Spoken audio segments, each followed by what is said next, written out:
इस वक्त खबर आसाम लुमडिंग से आ रही है, जहां लामडिंग में आज उपस्थित हुए असम के राज्यपाल लक्ष्मण प्रसाद आचार्य। आज doctor Shyama Prasad Mukherjee sub divisional अस्पताल में उपस्थित हुए असम के राज्यपाल। उन्होंने अस्पताल में आकर अस्पताल के सदस्य से बातचीत किए। आइए देखिए क्या कहते हैं शिबू मिश्रा, विधायक Lumding. VK national news channel Assam Lumding से देवाशीष चक्रवर्ती की रिपोर्ट।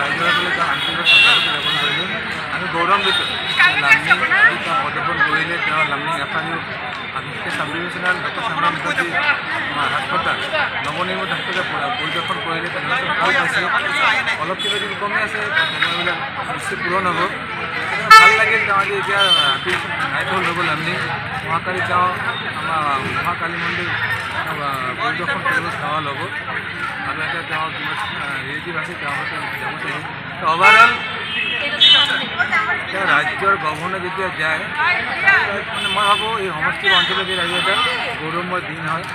তো মই ব্যক্তিগতভাৱে বা আমি সকলো হৈ পেলাই মই গৌৰৱবোধ কৰিছোঁ। এজন ৰাজ্যপাল গভৰ্ণৰ আজি আমাৰ লামডিং আছে। আজি আৰু কি পৰিদৰ্শন কৰিছে? আজি তেওঁ দুপৰীয়া 12টা 12:30 পৰা সংগঠন পালে, অল ডিপাৰ্টমেণ্ট ৰিভিউ ল'লে আৰু ৰিভিউ ল'লে তেওঁ খালি মেইনলি আছিল লামডিঙৰ এখৰি তেওঁ পৰিদৰ্শন কৰিব। এইটো পৰিদৰ্শন হ'ল। ৰাতি নাইট হল হ'ব আমাৰ railway guest house early morning তো মা কালী মন্দিৰ পৰিদৰ্শন কৰিব আৰু এটা পৰিয়ালৰ লগ ধৰি তেওঁ ওলাই যাব। অহাকালি ৰাতিপুৱা হৈ যায় ৰবীন্দ্ৰনাথ টেগৰ ইউনিভাৰ্চিটি।